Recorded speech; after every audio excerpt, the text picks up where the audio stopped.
대신 못해드려도 신문은 대신 읽어드립니다. 여러분의 뉴스대리 민지숙입니다. 쏟아지는 신문 속 시원하게 길을 보여드립니다. 6월 23일 화요일 아침의 매일경제 출발합니다.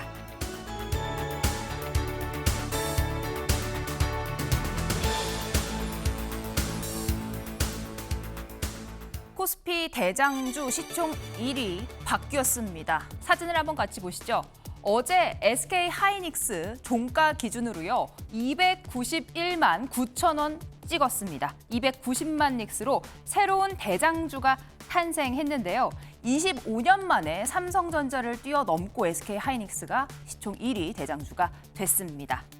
이렇게 큰 호황을 가져온 반도체 분야 SK에서는요. 초대형 AI 데이터 센터를 우리나라 전국 5곳에 새로 짓겠다라는 계획을 발표하고 있습니다. 새 데이터 센터 초대형 기가와트급이라고 하는데요. 한 곳당 70조 안팎 투입이 된다라고 합니다. 기가와트 하나당 지금 100만 가구의 전력을 공급할 수 있는 초대형이라고 하는데요. 이게 모두 다 설치가 된다면 우리나라 반도체 시장 다시 한번 올라갈 것이라는 생각이 듭니다. 다음 신문 이어가 보시죠. 한겨레입니다. 이렇게 커지고 있는 반도체 머니, 집값을 띄우고 있다라는 소식입니다. 무주택자 한숨은 커진다라는 건데요. 지금 여기를 보시면요. 경기도 지역 주요 지역의 아파트 매매가 상승률입니다. 서울보다 경기도 지역이 더 많이 뜬 지역들인데요. 보시면 화성 동탄과 안양 동안, 용인, 수지 등입니다.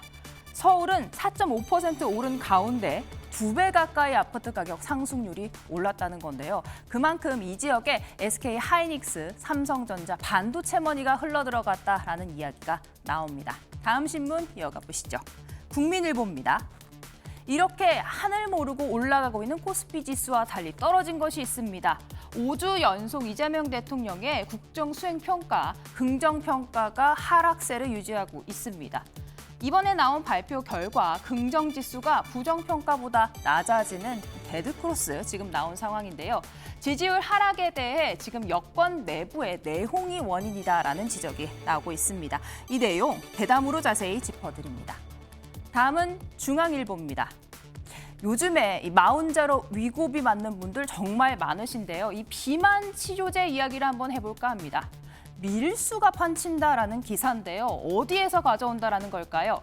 인천공항 세관에서 비만 치료제 밀수 적발 건수가 2025년 작년에 비해서 거의 3배 가까이 늘었습니다. 해외에서 좀 더 값싼 이런 비만 치료제들을 몰래 가져온다라는 건데요. 스시자루라는 제목을 보면 어느 나라인지 예상을 하실 수 있을 것 같습니다. 일본에서는요, 비만 치료제가 지금 건보료 지금 적용이 되는 상황이어서 우리나라보다 훨씬 저렴하다라고 합니다. 우리나라 마흔자루는 뭐라고 부를까요? 김치자루 이야기가 나옵니다. 김치 프리미엄 이야기가 나오죠. 우리나라가 다른 나라에 비해 유난히 비싼 이야기를 할 때 김치를 앞에 붙이는데 마흔자루 역시 우리나라 가격이 좀 더 비싸다라는 기사입니다. 다음 신문 한번 이어가 보겠습니다. 경향입니다. 어제 나온 법원 판결 한번 보시죠. 내란 가담 혐의로 박성재 전 법무부 장관 징역 25년 1심에서 구형이 됐고요. 선고가 됐습니다. 구형량 20년보다 5년 더 높아졌는데 어떤 이유일까요? 대담으로 짚어보겠습니다. 다음은 아침의 매일경제 사진으로 보는 시간입니다. 여길 보시면요. 지금 조금 조명이 어두워져 있죠. 컴컴한데요. 어제 오후 3시 넘어서 스타벅스 찾으신 분들 좀 당황하셨을 것 같습니다. 일찍 조기 영업을 종료하고요. 스타벅스 직원들 사진에서 보신 것처럼 영상으로 역사 교육을 받았다고 합니다. 탱크데이 마케팅 논란이 불거지면서요. 직원 전체를 대상으로 이렇게 역사 교육을 시행을 했는데 내일 수요일엔 정용진 회장 역시 똑같은 내용으로 영상 교육을 한다라는 내용입니다. 다음은 아침의 매일경제 눈길 가는 기사 하나 가져와 봤습니다. 서울시가요. 지하철 무임승차 연령을 65세에서 70살로 올리는 방안 검토하고 있다라는 내용입니다. 무임승차 지하철에서 노인 인구가 무임승차를 많이 하면서 비용 적자 누적된다라는 문제 제기가 있었는데요. 이런 내용을 모두 검토하면서 공청회를 조만간 연다라고 합니다. 지하철 무임승차 연령을 높이는 대신에요. 버스비는 어느 정도 무료로 하는 방안을 함께 추진한다라고 합니다. 여길 보시면요. 어제 서울시 보도자료를 냈는데 지하철 무임승차 연령이 정해진 지가 40년이 지났다고 합니다. 이제는 좀 고칠 때가 됐다라는 지적이 나오고 있습니다. 아침의 매일 경제 유튜브로 보고 계신 분들 많으실 텐데요. 오늘 하루 궁금한 소식 있으시면 댓글로 남겨주시면 곧바로 답변해 드리도록 하겠습니다. 아침의 매일 경제 첫 번째 키워드 시작해 보겠습니다.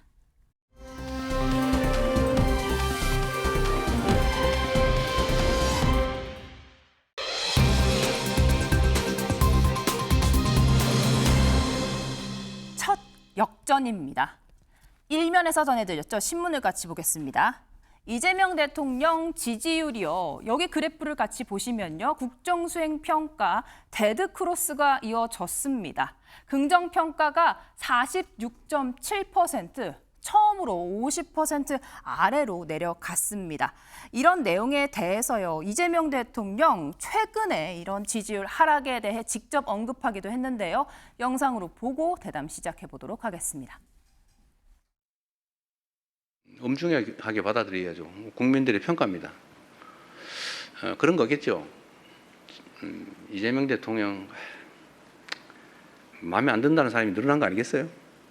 당에 대해서도 마음에 안 드는 사람이 늘어났겠죠. 먹고 살기 힘들어 죽겠는데 뭘 가지고 싸우는 거야? 우리 국민들께서 보시기에는 화날 만하다. 당에 대해서도 마음에 안 드는 사람이 많을 것 같다. 이정원 의원님, 어제 나온 여론조사 결과입니다. 민주당 여당 입장에선 굉장히 뼈아픈 결과일 것 같은데요. 이 내용에 대해서 원인 분석을 어제 진행을 했다라고 합니다. 어떤 내용일까요? 네, 먼저 주권자인 국민 여러분의 준엄한 경고라고 생각합니다. 저도 무겁게 받아들이고 있습니다. 집권 여당으로서 좀 더 국민들의 목소리에 귀를 기울이고 국민들의 민생을 확실하게 회복시켰어야 되는데 그렇게 하지 못한 데 대한 책임을 묻는 것이라고 판단하고 있습니다. 여러 가지 원인이 있겠습니다만 가장 중요한 것은 민생을 제대로 회복시킨 것인가, 실질적으로 내 삶이 얼마나 달라진 것인가에 대해서 묻고 계신다고 판단하고 있습니다. 앞서 앵커께서도 전해주셨습니다만 SK 하이닉스의 시총이 1위를 기록했고 또 반도체 머니가 흘러들면서 집값이 올라가고 집 없는 무주택자들의 한숨은 더 커진다는 얘기가 있지 않습니까? 코스피 9천 시대를 뚫었습니다. 근데 그로 인해서 발생하는 상대적 박탈감은 더 커지고 있는 것이죠. 자산의 양극화, 또 실질적인 소득의 양극화가 진행이 되면서 한숨 소리가 더 커지고 있는 것 같습니다. 지난 지방선거의 결과도 보면 꼭 이겨야 할 선거에서 이기지 못한 부분에 대한 책임을 물으시는 것 같고요. 투표용지 부족 사태로 인해서 국민들의 참정권이 침해되고 훼손된 부분에 대해서도 저희 집권 여당으로서 무한 책임을 느끼고 있습니다. 네. 김대식 의원님, 지금 정당 지지율도 함께 나왔거든요. 그런데 민주당 지지율은 소폭 올랐습니다. 이 정권에 대한 지지율은 낮아졌는데 이런 결과를 국민의힘에서는 좀 어떻게 분석을 하십니까? 지금 데드크로스가 나왔잖아요. 부정평가가 49.7이고 긍정평가가 46.7이 나왔는데 이거는 지금 대통령께서 하시는 말씀이 일리가 있습니다. 지금 현재 먹고 살기가 힘들고 지금은 근데 왜 이렇게 여야 불문하고 싸움밖에 하느냐 이런 국민들이 싫어하는 거거든요. 실질적으로 코스피 9천이 됐으면 뭐합니까? 이거는 상대적인 박탈감이 너무 크거든요. 지금. 그래서 지금 현재 우리 국민들이 바라는 것은 정치권의 싸움질이 아니라 실질적으로 민생을 챙기고 고물가, 고환율 그리고 밑에 서민 경제가 굉장히 어렵습니다. 이런 문제들을 복합적으로 볼 때 대통령께서 좀 잘해라.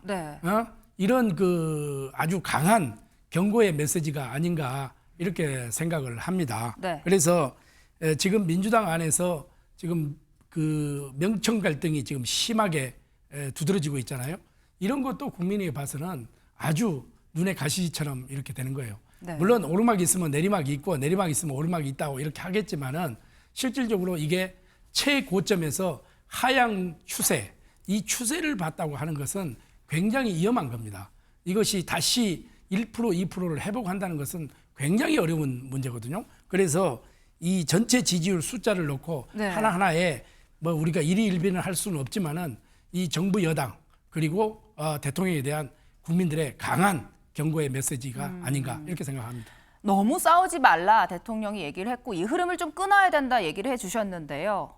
전당대회 얼마 남지 않았습니다. 신문을 한번 이어가 보시죠. 대통령이 이야기한 것처럼 지금 여당 내부에서 지나친 내홍이 문제가 되고 있다라는 지적이 여기저기서 나옵니다. 김민석 국무총리 어제 마지막 기자회견을 총리로서 열었죠. 이 자리에서 정청래 현 대표를 우회적으로 비판했습니다. 이 내용 영상으로 보고 대담 이어가겠습니다.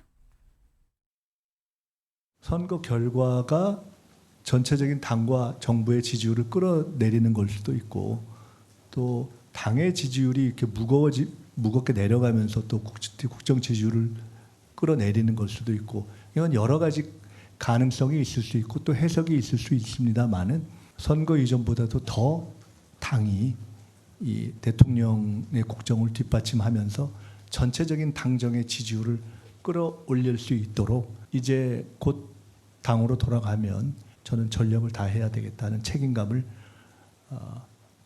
점점 더 강하게 느끼고 있습니다.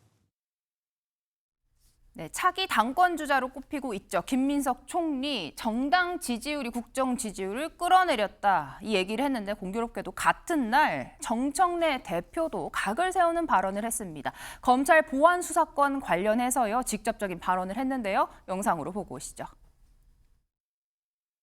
호시탐탐 수사권 지키기에 골몰하고 있는 검찰에게 수사권에 대해서는 꿈조차 꾸지 마.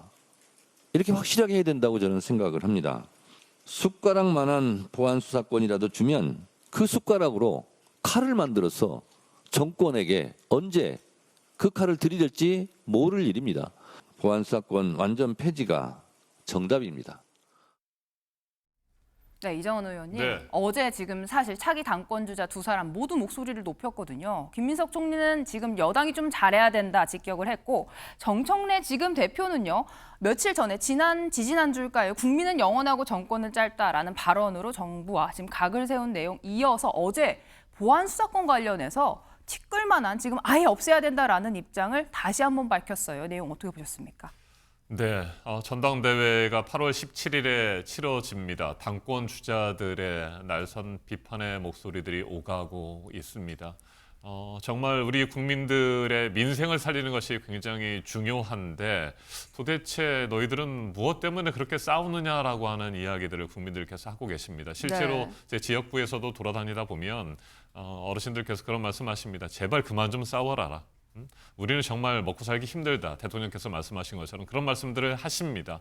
뭐 당권 경쟁을 하다 보면 서로의 선명성을 주장하기 위해서 내세우기 위해서 또 본인들을 지지하는 사람들의 힘을 더 끌어모으기 위해서 그 지지층에 어필하는 그런 이야기들을 할 수 있다고 네. 보여집니다.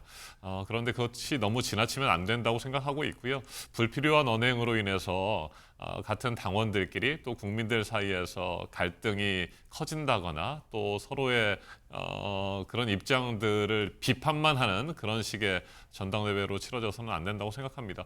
저는 김민석 총리가 얘기하신 것이 맞다고 생각합니다. 이재명 대통령께서 지난 1년 동안 정말 열심히 잘 해오셨고 훌륭한 리더십을 보여주셨습니다. 그로 인해서 국정 지지율이 올라갔던 것이고 동반 상승했던 당권, 당의 지지율도 있었습니다. 네. 그런데 이런 것들이 선거가 끝나고 나서 동반 하락하고 있는 상황인데요. 저는 이게 오래 가지는 않을 거라고 보여집니다.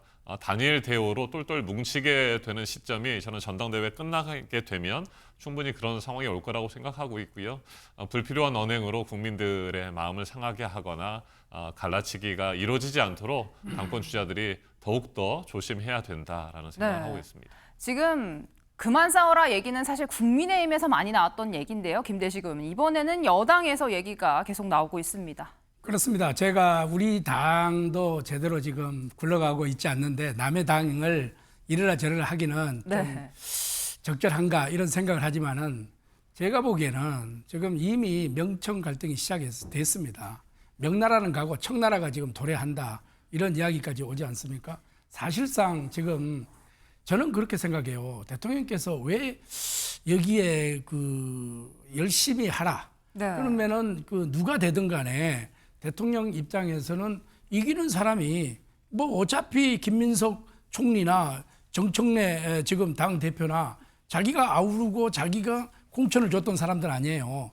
그런데 굳이 대통령께서 이런 메시지를 낼 필요가 있느냐, 지금 이 시점에서. 네. 사실상 정부와 당은 지금 현재 2년 차 정도밖에 안 됐기 때문에 네. 완전 단일 대우로 가야 되거든요.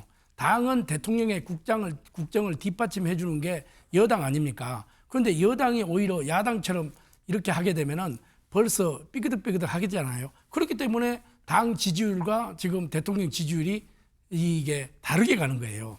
그래서 이 앞으로 저는 물론 선명성을 내세워서 갈등을 그렇게 하고 있지만은 실질적으로 단일 대우로 가지 못할 것이다. 이렇게 보고 1인 1표제로 가면은 예. 정말로 정청래 지금 당대표가 유리할 수밖에 없다. 저는 이렇게 보고 있습니다. 예. 현 지금 당대표 연임이 좀 유력하다. 그러면 그렇습니다. 앞으로 예. 갈등 관계는 계속 이어질 거다라고 이 얘기를 하셨는데요. 지금 김민석 총리와 현 당대표 정청래 대표뿐만이 아니라 한 명이 더 언급이 되고 있습니다. 신문을 한번 이어가 보시죠.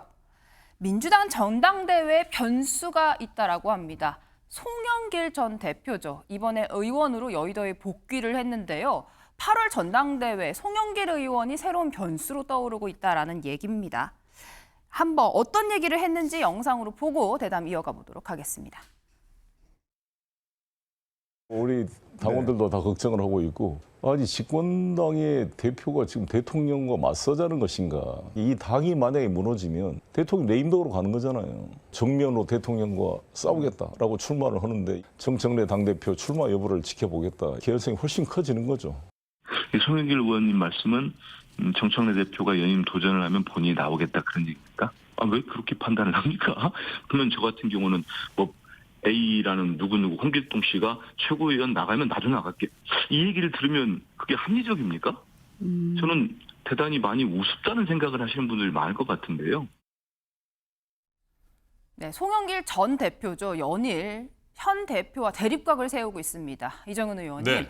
어제는 이런 얘기도 했어요. 정청래 대표가 연입을 한다라고 하면 이재명 정부 대통령 레임덕 올 거다. 송영길 전 대표 이렇게 센 발언 이어가고 있는데요. 어제는 또 지금 방송을 보시다시피요. 정청래 대표가 연임한다, 도전을 하면 나도 나갈 것 같다라는 얘기를 했거든요. 어떻게 보셨습니까? 저는 참 안타까운 것이 잘하기 경쟁을 해야 될 텐데 예. 상대를 지나치게 견제하고 또 깎아내림으로 인해서 본인이 부각되는 것을 노리는 것이 아닌가라고 하는 부분들이 좀 있습니다.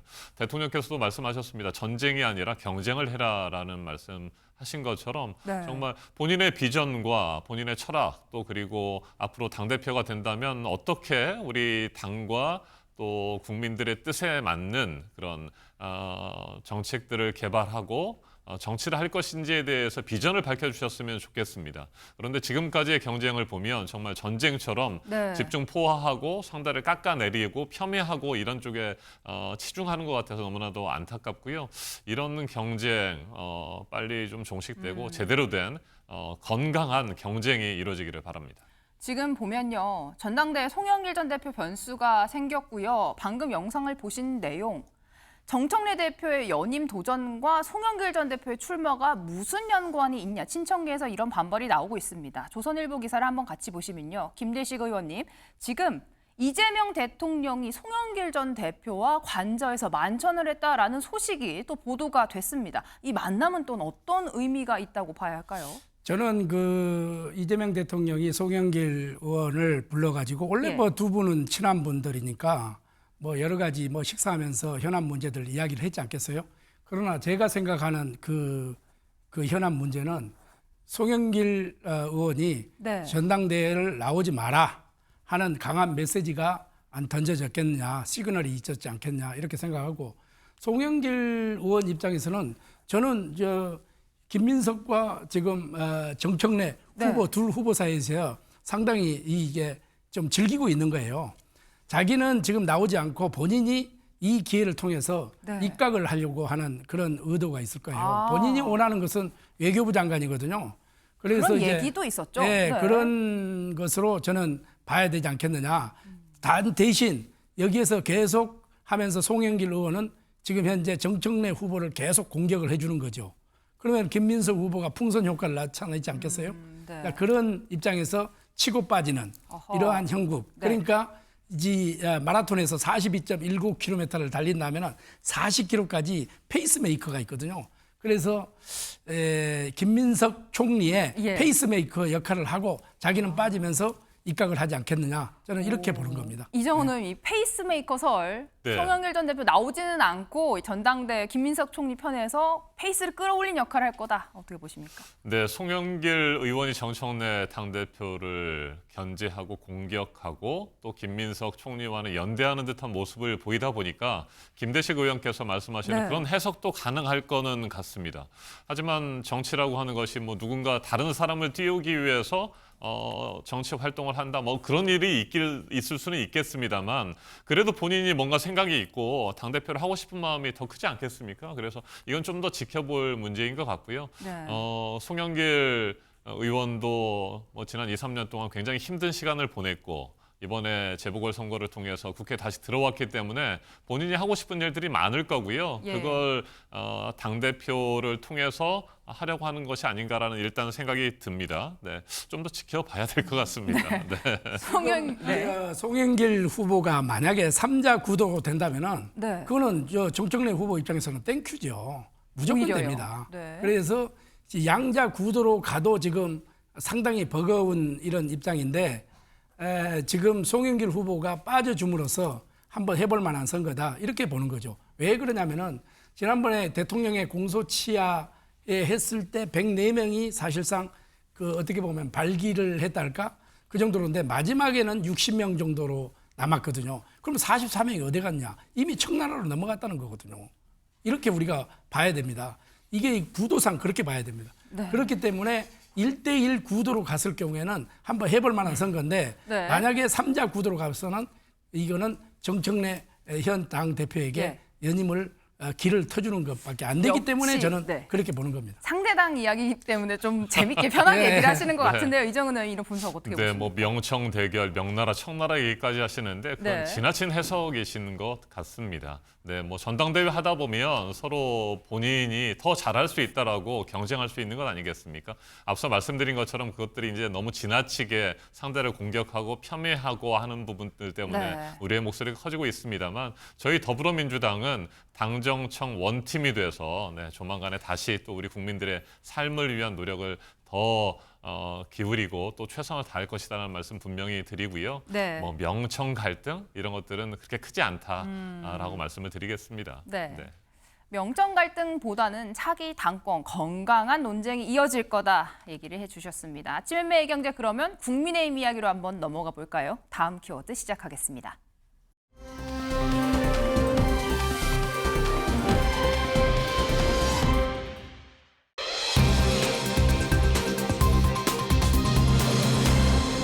꾀병 아니야. 서울신문 같이 보시죠. 당직 개편설이 나왔습니다. 장동혁 대표 지금 닷새째, 엿새째 입원 이어가고 있는 상황에서요. 복귀하고 나서는 곧바로 당직 개편에 나서서 자기 세력 다시 모을 거다 이야기들이 나왔죠. 그런데 어제 직접 이 내용에 대해서 반대 이야기를 했다. 지금 병문안을 갔다 온 인물의 입을 통해서 전해졌습니다. 영상으로 보고 대담 시작하겠습니다. 조속한 당무 복귀를 원하셔서 오늘 의료진과 협의를 했지만 당분간 더 치료를 이어가는 것이 맞다는 그 의료진의 판단에 따라서 오늘 퇴원을 못하게 됐습니다. 단식이 끝난 직후에 병원을 찾았을 때 검사 결과가 있는데 그와 비슷한 수준 내지는 그보다는 조금 더 악화된 상황으로 의료진이 평가를 하고 있습니다. 당직 인선에 대한 보도가 여러 나왔는데 당대표께서 비서실장에게 당직 개편에 대한 검토 지시를 내리신 바 없고 이에 따라서 실무적으로 검토한 적도 없다는 점을 무슨 당내 문제를 피하기 위해서 꾀병으로 입원을 했다라든지 이런 식의 평가와 분석을 하시는 분들이 많은데 자제해 주시기를 부탁을 드리겠습니다. 다른 문제는 모르지만 건강 문제 아니겠습니까? 그동안에 여러 가지 강행군과 스트레스도 있었을 것이고. 네, 이 부분은 김대식 의원님께 먼저 질문을 해야 될 것 같습니다. 장동혁 대표 지금 건강 상태 정확히 어떤 겁니까? 지금 이 정치적인 공방에 어떤 거든지 비판하고 이렇게 공격할 수도 있겠지만은 생명에 관한 것, 건강의 문제에 관한 걸 가지고 정치 공방으로 가서는 안 된다 이렇게 생각하고요. 네. 먼저 우리 장동혁 대표 빠른 쾌유를 빕니다. 지금 장동혁 대표가 그동안에 단식의 후유증이 좀 많이 있어요. 예. 제가 보기에는 이 단식을 아주 그 이후에 또 24시간 또 필리버스터를 했잖아요. 그리고 나서 이 지난 선거에 강행군을 이어왔단 말이죠. 이것이 누적이 돼가지고 네. 지금 건강 상태가 극도로 지금 악화된 것 같아요. 이거를 가지고 뭐 깨병이다 뭐 하다 전혀 깨병이 아니고요. 사실상 제가 비서실장으로도 했지만은 예. 굉장히 의료진에서 억지로 지금 입원을 강제로 시킨 거예요. 그래서 절대로 면회도 가급적이면은 네. 좀 많이 자제를 좀 해달라 하는 이런 입장이기 때문에 네. 정치권에서 정말 이게 아무리 이 전쟁터에서 상대의 적이 있더라도 그 애우가 있는 거거든요. 그래서 생명과 이 건강 문제를 가지고 정치적인 공방을 자제해 줬으면 좋겠다. 절대 깨병은 아니다. 이런 말씀을 드립니다. 그러면 1, 2주 안에 복귀가 지금 가능을 한 상황이긴 할까요? 제가 한번 계속 체크를 오늘 한번 해보려고 합니다. 이 방송 네. 끝나면 가서 체크를 한번 해보려고 하는데 장동혁 대표 입장에서는 가급적이면 빨리 당무를 복귀를 하겠다 하는 의향이고 네. 의료진은 좀 더 시간을 가지고 건강을 찾고 당무를 복귀해도 늦지 않다 이런 네. 이야기이기 때문에 우선 건강이 우선이 아니겠어요? 네. 말씀하신 대로요. 장동혁 대표 지난 선거에 지금 강행군을 해서 체력이 더 떨어졌다 얘기를 했는데요. 신문을 이어가 보겠습니다. 이 내용에 대해서 이번 지방선거를 평가한 보고서가 하나 나왔었죠. 그런데 한번 신문을 같이 보시죠. 중앙일보입니다.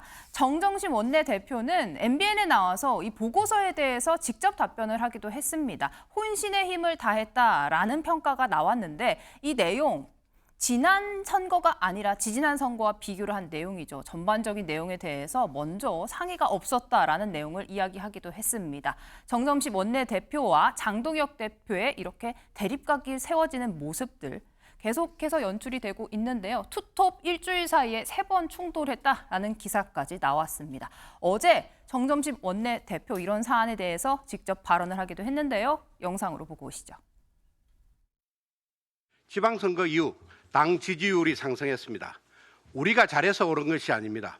과거에 얽매여 누가 잘했니, 누가 잘못했니 따지면서 다투고 있을 시간이 없습니다. 우리 최고위도 이 같은 변화와 쇄신의 관점에서 판단하고 발언해야 합니다. 지방선거로 나타난 민심을 겸허히 받들며 부족한 지점을 채워나가고 2년 뒤 총선 승리를 준비해야 합니다.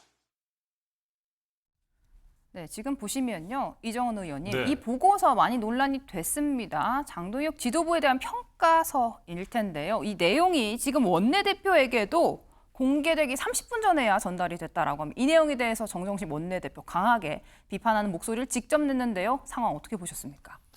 네, 장동혁 당 대표와 함께하는 국민의힘 사무처에서 작성한 보고서입니다. 정의용 사무총장이 주도했다고 하는데 전체적으로 그 내용을 좀 파악해 보면 장동혁 당 대표에 대한 자화자찬 성격이라고 볼 수밖에 없을 것 같습니다. 장동혁 당 대표와 함께 해온 국민의힘 사무처이기 때문에 이런 결과 보고서를 낸 것이 아닌가 싶은데 저는 제대로 이번 지방선거 이후에 평가 작업이 필요한데 네. 너무 지나치게 장동혁 당대표를 뭔가 잘했다라고 하는 평가를 내린 것이 성급했다고 판단이 됩니다. 16개 시도 선거에 최선을 다했다라고 하는 부분도 팩트는 아닌 것 같습니다. 특히 서울의 경우에도 네. 오세훈 당선자의 시장이 당선됐죠. 경우에도 그런 얘기를 하지 않았습니까? 장동혁 당대표가 올까 봐 피해 다녔다라는 얘기를 했었고 장동혁 당대표가 지원 유세를 하는 것들을 꺼리는 그런 지역들도 또 후보들도 굉장히 많았습니다. 그런 차원에서 제대로 된 반성 또 그리고 책임을 질 부분에 대해서는 책임을 져야 되는데 그렇지 못한 부분에 대해서 더 비판의 목소리가 커지는 것 같습니다. 장동혁 당대표가 현재 몸이 좋지 않아서 입원했다고 하는 것들도 그 타이밍상 이게 과연 정말 꾀병 아닌가라고 하는 비판들이 나오는 것들도 현재 장동혁 당대표의 퇴진을 요구하는 목소리도 크고 네. 또 그리고 책임을 묻는 그런 목소리가 있기 때문에 그런 얘기들이 나오는 것 같은데 뭐 저도 장동혁 당대표가 신속하게 몸을 예. 추스리고 건강도 회복하기를 바라는 마음입니다. 네. 네. 두 분 네. 그렇습니다. 모두 건강 얘기를 일단 해주셨는데요. 장동혁 대표가 지금 국회에 없는 사이에 당 안팎에서 여러 이야기들이 나오고 있습니다. 영상으로 보고 대담 이어가 보도록 하겠습니다.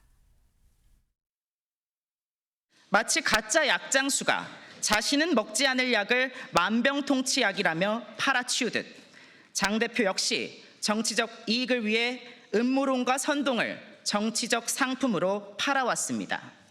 생각의 깊이가 부족하고 당장 눈앞의 정치적 이해 득실에 급급한 무책임하고 철없는 정치 자영업자들이 당대표를 흔들기 시작합니다. 그렇게 당이 흔들리게 되면 알고 보면 실력은 형편없는데 언론의 주목을 받는 그럴싸해 보이는 정치 연예인이 긴급 투입됩니다. 당 대표를 쓰러뜨릴 때마다 소방수로 투입된 22번의 임시 대표가 당을 운영했습니다. 네, 김대식 의원님 지금 조광한 최고위원이 이야기를 했습니다. 정치 자영업자들이 대표를 흔들고 있다. 이 사람들 누굽니까? 국민의힘이 어느 당 대표 것도 아니고 지도부 것도 아니고 특정 계파 것도 아니지 않습니까? 예. 지금 현재 그 당의 스펙트럼이 넓고 또 뭐 당 대표를 욕할 수도 있고 또 비판할 수도 있습니다. 지금 여당에서도 뭐 대통령하고 뭐 당 대표하고 갈등이 있는데 야당이 없겠습니까? 원래 선거에 패배하고 나면은 그 갈등은 여당보다 야당이 더 갈등이 폭이 넓어진 겁니다. 그러니까 지금 우리 국민들이 바라는 것은 당이 좀 변화하고 네. 쇄신하고 먹고 사는 문제 이거를 좀 해결하라고 하는데 이런 그 지도자들은 언행에 조금 하나하나 신중을 기할 때다. 지금 이렇게 갈 때가 아니다. 이렇게 가면 갈수록 누구가 이익이겠습니까? 네. 우리 국민들은 정치에 대한 혐오감을 느끼고 또 국민의힘에 대해서 더 배신감을 느끼고 지금 현재 당에 대한 지지율 이걸 보내는 것은 마지막 저는 변화하라는 하나의 숙제 아닌가. 그 변화 아닌가. 이 진단서입니다.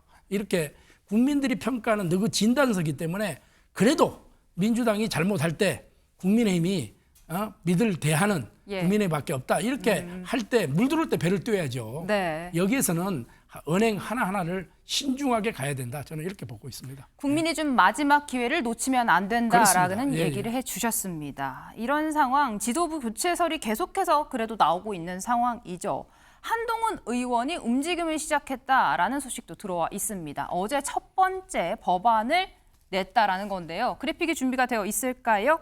네, 한동훈 의원이요. 부산에 있는 국민의힘 의원들과 일단 회동을 했다라는 소식도 전해져 있습니다. 여길 보시면요. 21일입니다.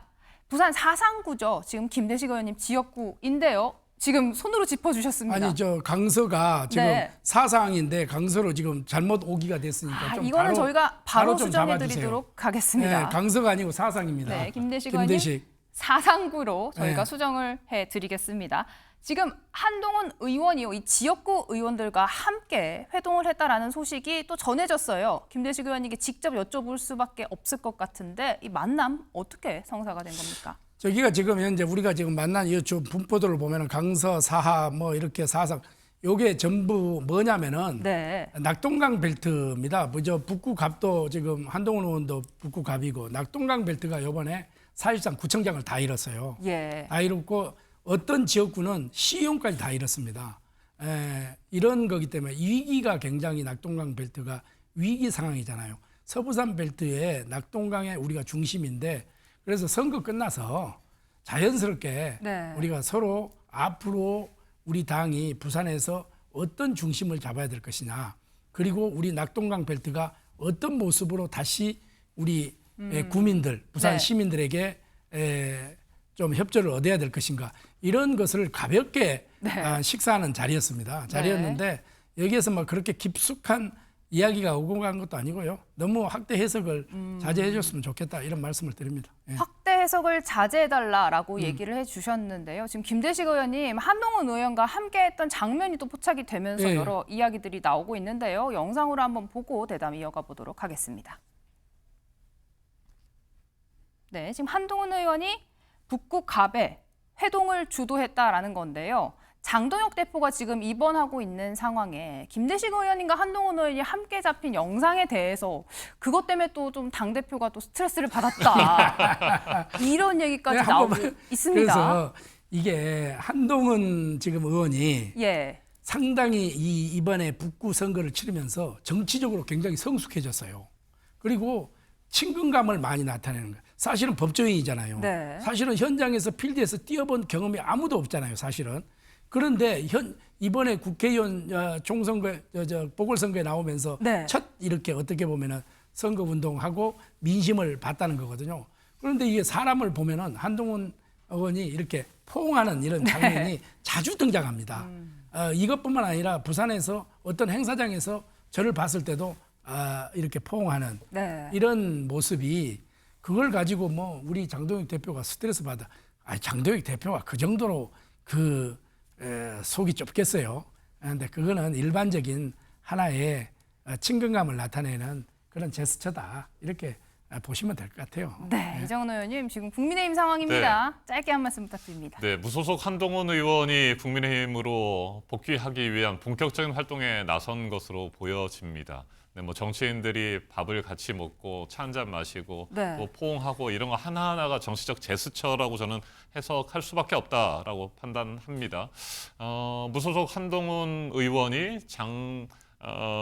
당 대표를 향해서 계속해서 또 비난의 목소리를 내고 있지 않습니까? 네. 리더십의 붕괴를 지적하고 있는 상황이고요. 장동혁 당 대표가 뭐 한동훈 의원의 그런 제스처 때문에 입원한 것은 아니겠습니다만 저는 분명히 스트레스는 많이 받을 것 같습니다. 자신의 자리를 위협한다고 생각할 수도 있을 것 같고요. 또 부산에 있는 그 많은 의원들이 저렇게 함께 밥을 먹을 정도라고 한다면 뭐 김대식 의원님을 비롯해서 부산의 의원들이 예. 한동훈 의원에게 넘어간 것이 아닐까 이런 우려도 할 수 있을 것 같습니다.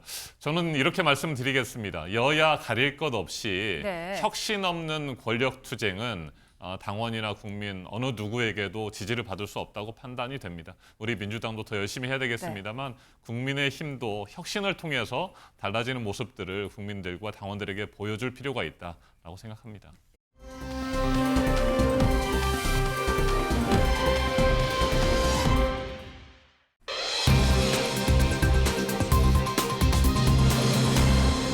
죽을 뻔했다. 누구 이야기일까요? 이번에는요. 국민일보 한번 같이 보시죠. 장동혁 대표 2월 사태론 계속해서 나오고 있는데요. 이 2월 시점을 두고요.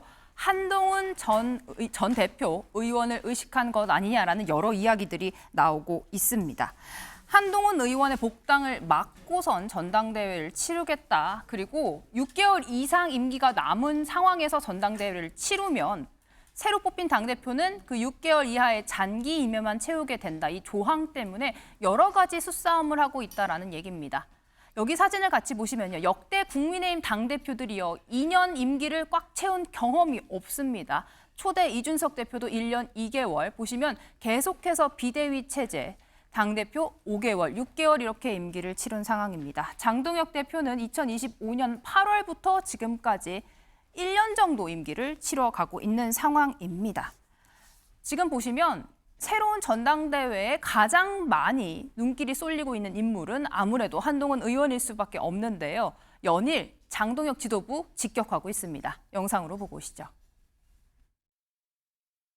2018년과 비교해서 선방했다 이런 당 차원의 보고서가 나왔고 그거 사람들이 누가 공감하겠습니까? 2026년의 선거를 왜 2018년과 비교를 합니까? 이런 결과가 나왔을 때 당을 이끄는 지도부가 사퇴하는 것은 그동안 대한민국 국룰이었습니다. 지금 장동혁 당권파가 기이한 행동을 하고 있는 겁니다. 안타깝게 생각합니다. 기이한 행동을 하고 있다. 알아서 물러나야 된다 얘기를 했는데요. 지금 이창근 행정관님, 어제 한동훈 전 대표, 한동훈 의원의 1호 법안이 공개가 됐습니다. 예고했던 대로요. 선관위 관련해서 감사원법 개정안을 냈는데 저희가 주목한 부분은요. 함께 이름을 올린 동참한 의원들입니다. 친한계 의원들이라 그렇다 치고요. 당권파 의원들, 친윤계 의원들, 중진들 총 31명이 동참했습니다. 이런 움직임 어떻게 해석을 해야 합니까? 실제 그 조짐이 있었습니다. 뭐냐면은 지난번 의총 때 네. 장동혁 대표가 전국 단위의 재선거를 해야 된다 이렇게 주장을 했지 않습니까? 하지만 그게 의원들 사이에서 다 부결이 됐어요. 그 얘기는 의원들도 이제 더 이상 장동혁 대표의 리더십을 인정하지 않는 겁니다. 그리고 한동훈 의원이 이제 발의한 선관위 개혁을 위한 법안, 그 이제 의원들도 분화가 일어난 거죠. 네. 그래서 당권판이 친윤판이 이런 게 아니라 이제는 당의 변화와 쇄신을 의원들이 지방선거를 통해서 몸소 겪은 거예요. 그렇기 때문에 아마 앞으로 이러한 분화나 이러한 장동혁 대표의 리더십에 관해서는 의원들의 쇄신 요구가 더 분출될 거고요. 그래서 이건 자연스러운 현상입니다. 네. 그렇기 때문에 장동혁 대표가 이제는 더 이상 당의 변화와 혁신 앞에서 변수가 될 수 없다. 상수밖에 안 된다. 그걸 증명하는 거죠. 예. 그게 지금 국민의힘 31명이 동참한 걸로 단적으로 드러났다. 이미 조짐이 있다 얘기를 해주셨는데요. 김진욱 대변인, 지금 한동훈 의원이요 하고 있는 모든 행보 스스로도 얘기를 했습니다. 정치인이기 때문에 정치적 의미를 담을 수밖에 없다. 하나하나 행보들 순서대로 가고 있는데요. 장동혁 지도부를 향해서도 연일 직격 발언을 하고 있습니다. 이런 움직임 다음 스텝은 뭐가 될 거라고 예상을 하십니까? 일단 세력을 규합하는 거 아닙니까? 좀 전에 이제 저 1호 법안이라는 부분, 이런 부분들에 대해서는 한동훈 그 의원이 네. 아주 그 지금 국민의힘 의원들과의 접점, 공통 분모를 아주 잘 공략했다. 이렇게 이제 파고들었다. 이렇게 판단할 수밖에 없어요. 왜냐하면 지금 여전히 국민의힘 안에서 한동훈 의원의 복당에 대해서 거부 반응을 느끼는 사람이 많다.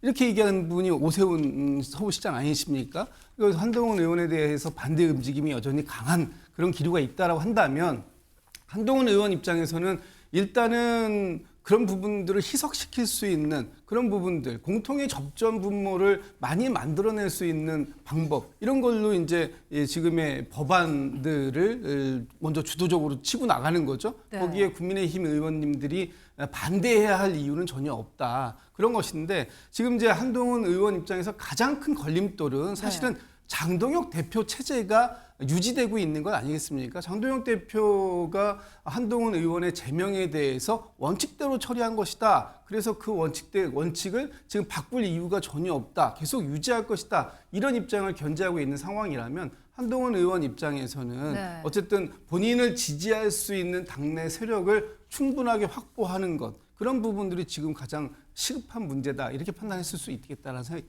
듭니다. 당내 세력을 조금씩 넓혀가는 방법을 택했다 얘기를 해주셨는데요. 한동훈 의원 이번에 여의도로 돌아가기 위해 정말 큰 고생, 시련을 겪었다고 볼 수 있죠. 이 내용에 대해서 우재준 의원이요. 당선 직후에 직접 이야기를 들은 바가 있다고 합니다. 그래픽을 같이 보시죠.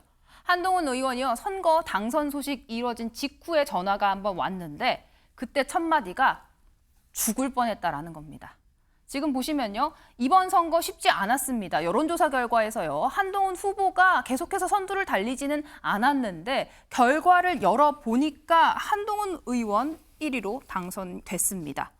이후에 지금 한동훈 붐.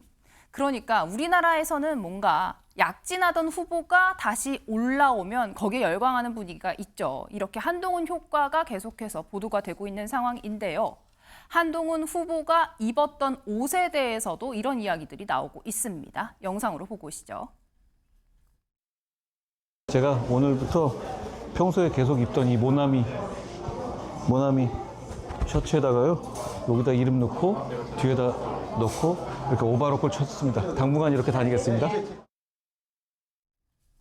네, 직접 자기가 이름을 적은 저런 걸 계속 영상을 올리면서요. 지금 당내 세력 의원들을 만나는 것과 동시에 대중적인 접촉면을 넓히고 있습니다. 서정빈 변호사님, 지금 한동훈 의원이요. 선거 당시에 입었던 이 셔츠가요. 또 이슈가 되고 있습니다.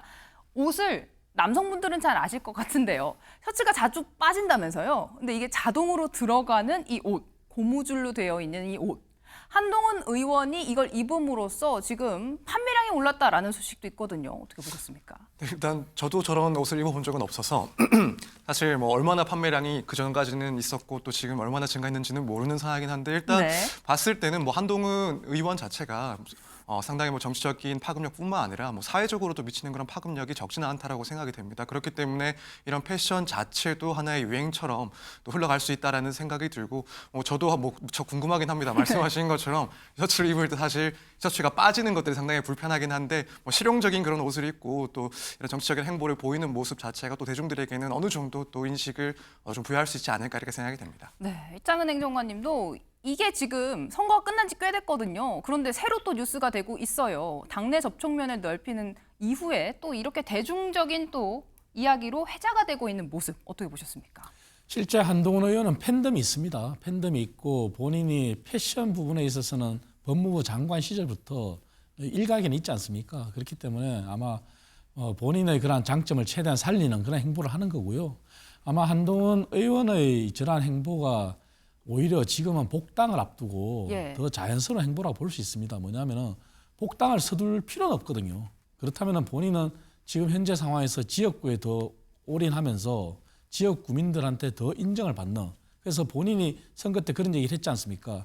자신이 북구갑을 발판으로 자신이 일어서는 게 아니라 북구갑 주민들이 자신을 발판으로 북구갑 주민들이 일어서라 이런 얘기 했잖아요. 그래서 아마 그 연장선에서 봐야 될 것 같고요. 앞으로 저런 행보는 한동훈 의원 입장에서는 더 지속해서 더 주민들의 접점을 넓히면서 그런 다음에 자연스럽게 정말 대중의 지지를 입은 다음에 복당의 절차를 밟지 않겠냐 그렇게도 봐집니다.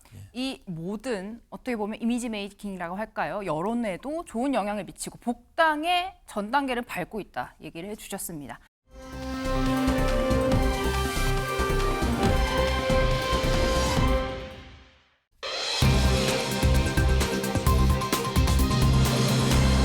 눈물은요 통하지 않았습니다. 중앙일보입니다.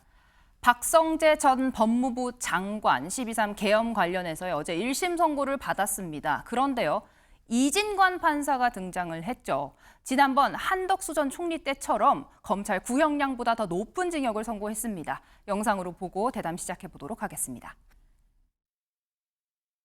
피고인 박성재는 법무부 장관으로서 헌법과 법률을 준수하고 수행해야 할 더욱 무거운 의무를 부담한다고 보아야 합니다. 그럼에도 피고인 박성재는 12.3 내란이 성공할지도 모른다는 생각에 그 일원으로서 가담하기로 선택하였습니다. 특히 피고인 박성재가 수행한 임무는 12.3 내란의 핵심적인 전제 조건을 달성하기 위한 필수적인 역할에 해당합니다. 대한민국은 자칫하면 어두운 과거를 회귀하여 독재 정치라는 수렁에서 장기간 헤어나오지 못할 뻔하였습니다. 피고인 박성재를 징역 25년에 처한다.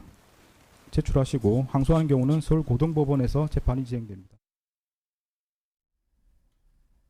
어제 보시면요, 김진욱 대변인님 구형량 이어서 구형량보다 높은 25년형이 선고가 됐습니다. 그 자리에서 저희가 짧게 보여드렸는데 살짝 미소를 보였거든요. 이거 어떻게 해석을 해야 합니까? 글쎄 뭐 1심 판단에 대해서 뭐 이제 1심이다. 뭐 충분히 다퉈볼 여지가 있다. 뭐 이런 판단이었을지 모르겠습니다만 저 웃음을 지켜본 국민들은 좀 황당하고 어이없었을 것 같아요. 왜냐하면 지금 박성재 전 법무부 장관, 말 그대로 법무부 장관입니다. 대통령의 어떤 위법한 행위들이 있었을 때 그런 부분들을 옆에서 조언해 줄 수 있는 그런 지위가 법무부 장관의 지위인데 그럼에도 불구하고 당시에 그 12.3 비상계엄 내란 사태가 충분히 실체적, 법적, 절차적 요건을 갖추지 못했다라는 걸 인식했음에도 불구하고 그 부분에 대해서 적극적인 행위를 했다라는 것. 그것 때문에 어제 25년형, 검찰 이 특검이 20년 구형한 게 20년입니다. 그거보다 훨씬 강력한 25년형을 받고도 저런 만면의 미소가 나올 수 있다? 이건 뭐 지금 대한민국의 법 체계 또는 대한민국 국민을 조롱하듯이 쳐다보면서 웃었다라는 그런 비판을 받아도 할 말이 없는 게 아닌가 싶습니다. 네, 웃는 듯한 모습이 지금 포착이 됐다라는 내용 먼저 짚어드렸고요. 어제 25년 선고가 된 구체적인 혐의 내용 한번 짚어보겠습니다. 내란 중요 임무 종사인데요. 비상계엄 당일에 합수본 파견에 협조를 했고 교정시설의 수용 여력을 점검했다. 그러니까 서정민 변호사님, 구체적으로 계엄을 준비했고 윤석열 대통령, 전 대통령의 의도를 알고 있었다라는 거죠. 네, 그렇습니다. 지금까지 이제 박성재 전 장관이 주장을 해왔던 내용 중에 하나는 내가 당시에 내란에 대한 그런 고의라든가 목적 자체가 없었다. 위법성 인식 자체가 없었다라는 이야기를 하고 있었고 또 지금 말씀하신 그렇게 수행된 그런 업무들에 대해서는 비상계엄 상황에서 이제 통상적으로 검토돼야 될 내용들이었다. 혼란을 방지하기 위해서 이제 검토를 지시한 내용들이었다라고 주장을 해왔습니다. 하지만 재판부에서는 그렇지 않다라고 본 거죠. 결국에는 이런 내용들이 윤석열 전 대통령이 비상계엄을 선포를 하고 자신의 정치적인 반대 세력들을 제압하기 위한 가장 중요하고 핵심적인 그런 임무들이었다라고 판단을 했기 때문에 이 점이 모두 내란과 관련돼서 중요한 임무를 수행한 것이다라는 판단을 받게 되었습니다. 과거에는요, 계속 다 부인을 했습니다. 난 잘 몰랐다. 그렇게 할 줄 몰랐다. 성공할 줄 알고 그래도 재판부는 이거에 가담했다라고 최종 결론을 1심에서 내린 겁니다. 최후 진술에서요, 박 전 장관 눈물을 보이기도 했는데요. 그 모습 영상으로 보고 대담 이어가겠습니다. 대통령을 설득하는 데 실패한 것에 대해서 많은 책임감을 느끼고 있습니다. 그리고 국민께 충격과 실망을 드린 것이 대단히 죄송하게 생각합니다. 어떻게 계속 진행해도 되겠습니까? 좀 쉬었다 갈까요? 원하시는 대로 하겠습니다. 보신 것처럼요, 영상에서는요, 눈물을 흘렸습니다. 대통령 설득을 실패한 것에 책임감을 느낀다. 하지만 나는 거기에 책임이 좀 떨어져 있다. 이런 걸 호소한 내용이었던 것 같은데요. 어제 재판관은 이런 내용을 뛰어넘어서 박 전 장관이 직접 개입했다라고 판단을 했습니다. 이창근 행정관님, 이렇게 눈물을 보였지만 법원에서는 강한, 더 높은 형을 내렸습니다. 한 전 총리 때와 같이요. 구형량보다 더 높은 형을 내리는 건 많지 않은 것 같은데 어떻게 보셨습니까? 눈물은 흘렸지만 한덕수 전 총리 때와 같이 재판부에서 반성의 기미가 없다. 진짜 진정한 반성, 국민들에 대해서 사죄하느냐 이 부분을 봤거든요. 근데 그게 아니라고 했습니다. 그렇다면 저 눈물은 일종의 거짓의 눈물이다. 본인의 형량을 낮추기 위한 그렇게 재판부가 본 거고요. 무엇보다도 박성재 전 법무부 장관이 애초에 본인의 그러한 실수라 그럴까 잘못이라 그럴까 그런 부분을 인정을 했으면 아마 결과가 달라졌을 거예요. 하지만 처음부터 인정하지 않았습니다. 뭐냐면 검사 파견, 그리고 계엄을 정당화하는 문건 작성, 그리고 교정시설의 수용 여부 이런 부분에 대해서 본인이 다 부인했거든요. 그렇기 때문에 아마 재판부는 그러한 일관되게 부인했는 게 마지막에 눈물을 흘렸다고 해서 그게 진짜 반성이냐 이렇게 본 거죠. 그래서 박성재 법무부 장관은 아마 본인이 지금도 정말 진정한 반성을 하느냐 스스로 되물어야 될 거예요. 지금 보시면요, 재판부는 악어의 눈물에 속지 않았다 얘기를 해주셨는데요. 여러 다른 인물들의 1심 선고, 구형량 이런 것들을 한번 모아봤습니다. 저희가요. 박성재 전 장관이요, 꽤 많은 형량을 이번에 받았습니다. 윤석열 전 대통령 1심 무기징역이 나왔고요. 김용현 지금 1심 징역 30년, 그 다음이 박성재 전 장관입니다. 서정민 변호사님, 이렇게 보면요, 범죄에 가담한 정도 따라서 구형량 또 선고량이 나온 걸까요?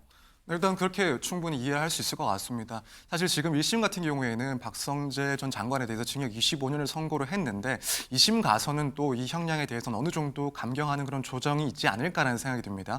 현재 1심에서는 과거에 전두환 씨, 노태우 씨의 그런 쿠데타 사건과는 비교할 수가 없다라고 하면서 사실 지금 시점에서 이 시대에서의 그런 내란 행위에 대해서 특히 위로부터의 그런 친위 쿠데타에 대해서 새로운 그런 양형 기준을 제시하는 그런 입장이라고 보여집니다. 이제 이런 점들 충분히 고려는 하겠지만은 항소심에서는 아무래도 다른 관계자들의 형량들과 상당히 비교할 수 있지 않을까 그렇게 생각이 되고 결국에는 정면으로 비교할 만한 대상은 한덕수 전 총리의 2심 결과가 상당히 좀 중요한 기준이 되지 않을까라는 생각이 듭니다. 일단 박성재 전 장관 같은 경우에는 지금까지의 공소 사실 내용 그리고 선고 내용을 봤을 때는 한 전 총리보다는 조금 더 적극적으로 가담을 했다, 중요한 임무를 수행했다라고 충분히 평가를 할 수 있기 때문에 2심에서 한덕수 전 총리에게 선고된 15년보다는 조금 높은 수준으로 형이 일단 조정이 되지 않을까 이렇게 생각이 됩니다. 네. 그런데 어제요 1심에서요 김건희 씨 수사 청탁 관련된 부분은 공소 기각이 나왔습니다. 서정민 변호사님, 그 이유는 뭔가요? 네, 결국에는 특검법상 규정 그리고 내용의 취지를 봤을 때 해당 사건 같은 경우에는 이 내란 사건이 진행되면서 네. 관련된 수사할 수 있는 그런 사건 대상이 아니라고 판단을 한 것으로 보입니다. 그렇기 때문에 일단 형식적인 판결, 그러니까 공소기각 판결을 내린 것이고 공소기각 판결이 나왔다고 해서 아예 이 사건 자체가 없어지는 건 아닙니다. 네. 재판부에서도 언급을 했듯이 관련해서 공소기각 받은 그런 판결, 그런 사건들은 다시 한번 수사를 하고 제대로 적법하게 기소를 하게 된다면 또다시 재판을 할 수 있기 때문에 이 부분에 대해서는 뭐 수사기관의 수사 그리고 앞으로의 기소를 좀 지켜봐야 될 것 같습니다. 이번 내란 재판 관련해서요 이진관 판사가 법정에서 목소리를 높이는 장면이 많이 포착이 됐습니다. 이 모습 영상으로 보고 대담 이어가겠습니다. 저는 선사하지 않겠습니다. 네, 과태료 50만 원에 처합니다. 제가 재판하면서 형사재판에서 선서 거부하는 건 처음 봤습니다. 이 법정은 방청권 있어야만 볼 수가 있습니다. 퇴장하십시오. 나가십시오. 말씀하시면 감시합니다. 구검 장소에다 유치하도록 하겠습니다. 총리실이 좀 더 빨리 움직일 수 있었다면은 빨리 움직였으면 좋겠는데 실제는 안 그랬잖아요, 그죠? 왜 그랬느냐고 묻고 있는 거 아닙니까? 뭘 하셨는데요? 12.3 내란 과정에서 사망자가 발생하지 않았고 몇 시간 만에 종료되긴 하였습니다. 그러나 이는 무엇보다도 무장한 계엄군의 맨몸으로 맞서 국회를 지킨 국민의 용기에 의한 것입니다.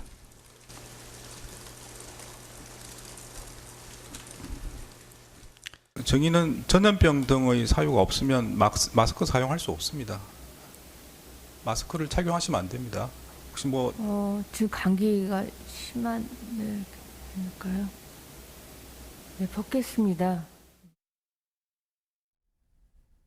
내란 관련된 재판 정말 많았고요. 정말 길었습니다. 이진관 판사 저렇게 목소리를 높여야 되는 상황들이 여러 차례 있었는데요. 어제도 이렇게 얘기를 했습니다. 박성재 행위로 인해 우리나라는 자칫하면 국민의 기본권과 자유민주주의가 유린당했던 어두운 과거로 회귀할 뻔했다. 독재 정치라는 수렁에서 장기간 헤어나오지 못할 뻔했다. 김진욱 대변인님, 지금 이진관 판사가요. 구형량보다 많은 형량을 내면서 또 이렇게 준엄한 여러 이런 내란에 대해서 판단을 내렸는데요. 쭉 어떻게 보셨습니까?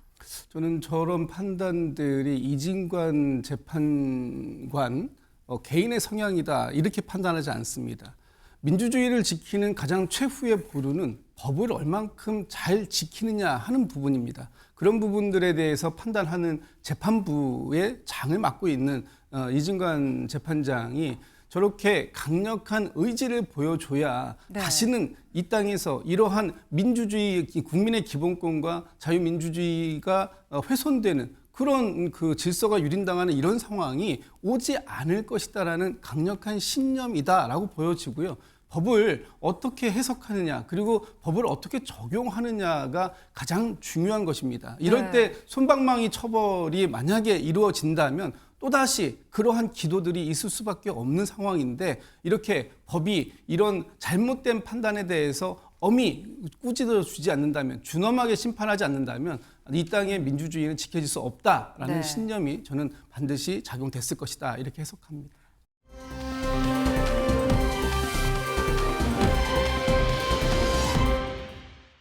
어제 이 두 사람이 또 뉴스에 많이 올랐습니다.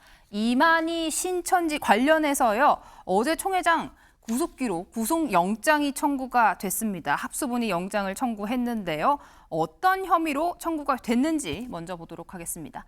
네, 신정빈 변호사님, 지금 이만희 총회장입니다. 1931년생 신문을 같이 보시면요. 영장이 청구가 됐는데 관련된 혐의, 지금 통일교와 신천지 지금 정교 유착 사건을 수사하고 있는 과정에서 어제 이만희 총회장의 영장이 청구가 됐습니다.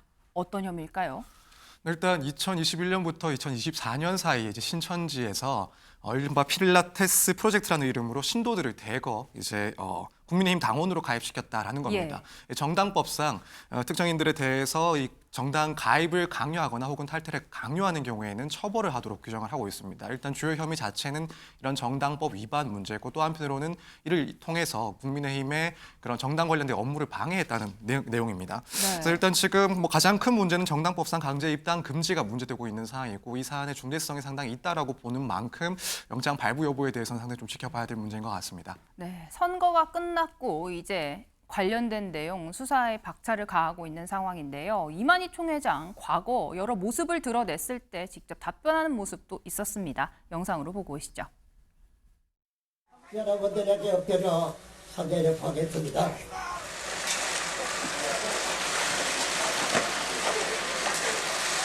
여러분들께서 오해를 하고 있는 분도 있으리라 생각이 됩니다. 정말 본인은 영상 불사한다고 생각하십니까? 총회장님께서 정말 말씀의 진정이시라고 생각하시는지 그런 부분들을 그게 뭔 소린데? 답변 안 하셔도 돼요. 받지 않겠습니다. 그거 질문 아니에요. 27일 날 왔습니다. 그리고 또 17일 날이요. 그런데 교인들 국민의힘에 강제로 가입시키셨습니까? 국민의힘에 혐한 청탁한 적 있으십니까? 윤석열 전 대통령 독대하셨습니까? 교인들 교비 횡령 혐의 인정하십니까? 네, 영상을 보시면요. 옆에서 수행비서가 이만희 총회장이 말을 잘 못 알아들어서 대신 전해주는 모습 저희가 보여드렸거든요. 여길 보시면 올해 나이가 1931년생입니다. 이창근 행정관님. 95이거든요. 법원에서 여러 가지 판단을 할 때 고령인 점을 좀 양형 사유로도 판단을 하기도 하는데 구속영장 95세 나올까요? 물론 법원이 판단해야 되겠지만 검찰에서 이제 구형을 할 때는 건강 상태가 구속을 면할 정도로 건강 상태가 나쁘진 않다 이렇게 판단한 것 같습니다. 그리고 그간에 이렇게 기자회견이나 이런 거 봤을 때도 사실 저 정도 나이면은 거동이 불편하고 그래야 되는데 그렇지 않거든요. 물론 또 아까 영상에서 봤지만 지팡이를 짚었지만 혼자 이렇게 움직일 수 있는 상황이고 그래서 그러한 것을 이제 검찰에서는 판단했지만 법원에서는 또 이제 고령인 점을 또 판단하겠죠. 하지만 지금 이만희 어떤 교주의 행위는 사실은 정당사에서 있어서는 안 될 행위죠. 그렇기 때문에 구속 여부를 떠나서 이번 일을 계기로 국민의힘이나 민주당이나 앞으로는 정교 유착이라는 게 헌법에도 금지되어 있습니다. 그래서 스스로 정당에서 자정을 하는 노력을 더 기울여야 되겠다. 그런 말씀도 드리겠습니다. 정교 유착, 지금 필라테스 5만 명 당원 가입이 있었다라는 혐의로 수사가 계속 진행되고 있는 상황입니다.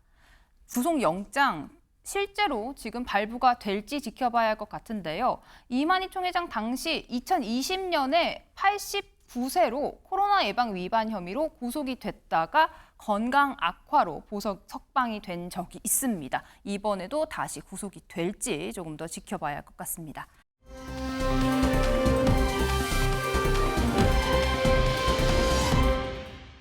장윤기 다들 아실 겁니다. 여고생 흉기 살해 혐의로 지금 이야기가 나오고 있는데 어제 첫 재판이 이루어졌습니다. 이 자리에서 여러 이야기들이 나왔는데 국민들의 공분을 샀던 발언이 있었습니다. 영상으로 보고 오시죠.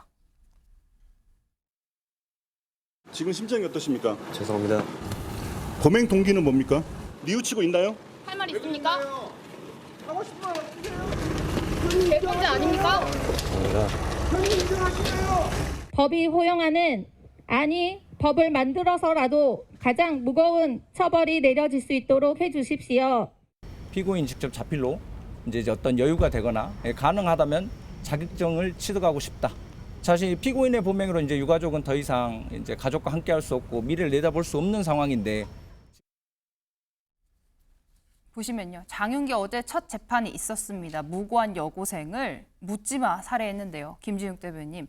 반성문은 아직 법원에 제출하지 않았는데 자필 의견서에 이런 얘기를 했다라고 합니다. 수감 생활 중에 자격증 취득에 도전하겠다. 어떻게 보셨습니까?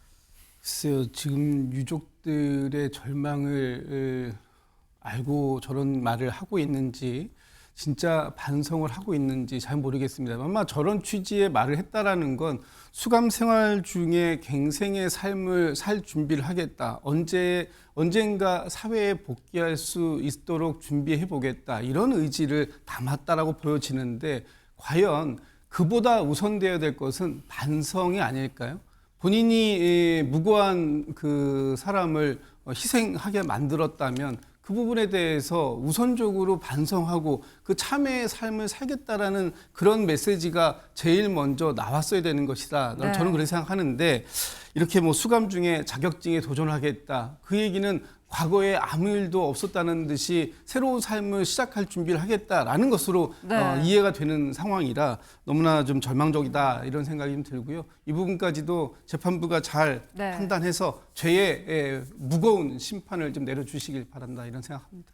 어제 법정에 나온 장윤기 대부분의 혐의를 일단 다 인정을 하긴 했습니다. 서정빈 변호사님, 그런데 강간 혐의에 대해서는 다음 법정에서 밝히겠다라면서 의견 유보를 했거든요. 이 부분 뭔가 법정 전략으로 봐야 할까요? 네, 그렇습니다. 일단 지금 기소가 된 내용이 강간 살인 혐의가 기소가 되어 있습니다. 이 경우에는 일반 살인 같은 경우에는 사형, 무기 그리고 5년 이상의 징역형에 처할 수가 있는데 강간 등의 목적으로 살인을 했다라고 한다면 그때는 사형이나 무기징역밖에는 선고할 수가 없습니다. 물론 감경을 할 수는 있습니다만 일단 그렇기 때문에 지금 이 살인 행위 자체에 대해서는 도저히 부인할 수가 없다라는, 그래서 고의도 다 인정을 할 수밖에 없다라는 판단을 한 것 같은데 다만 이제 내가 그 목적이, 그 동기가 무엇이었는지에 대해서는 조금 따져볼 수 있다라는 그런 전략적인 판단을 한 것 같습니다. 그렇기 때문에 현재 변호인과 협의를 통해서 추후에 이제 공소 사실에 대한 의견을 밝히기로 조금 유보를 해둔 것 같고요. 결국에는 당시 사항들을 종합적으로 지켜봤을 때 이런 성범죄의 목적이 있었다라는 점이 어느 정도 밝혀지지 않을까 개인적으로는 좀 전망을 하고 있습니다. 지금 이채원 양입니다. 유족이 직접 이름과 사진을 밝혔습니다. 소방관 꿈이었다라고 하는데요. 여기를 보시면요. 응급 구조사를 꿈꿨던 고 이채원 양. 어제가 49제였습니다. 이창근 행정관님, 명예 소방관증이 수여가 됐다라는 소식 어떻게 보셨습니까? 정말 안타깝습니다. 사실 피고인의 인권을 강조하면서 피고인은 자신의 미래를 얘기했잖아요. 하지만 유명을 달리한 이채원 양의 미래는 어디에도 구할 수가 없잖아요. 그래서 명예소방관증을 줬지만 사실은 영상에도 봤다시피 저 피고인이 정말 진정으로 반성을 하느냐, 아마 많은 국민이 동의할 수 없을 거예요. 그래서 이번 일을 계기로 정말 피해자의 미래가 사라진 상황에서 피고인의 인권, 미래가 정말 존중돼야 되느냐, 이것은 정말 법원에서도 심각하게 저는 판단해야 된다고 생각합니다. 네, 지금 이 상황에서요. 장윤기 범행 직후에 뻔뻔하게 직접 옷을 세탁하기도 하고요. 여러 정황 계속해서 드러나고 있는 상황입니다. 원래 이채원 양이 아니라 직장 동료였던 다른 사람을 계획적으로 살해하려는 계획이 있었다라는 내용까지 수사 내용을 통해 점점 드러나고 있습니다. 법원에서 어떤 판결을 내릴지 지켜봐야 할 것 같습니다. 아침 인매의 경제, 오늘 저희가 준비한 시간 여기까지입니다. 오늘도 좋은 하루 보내세요.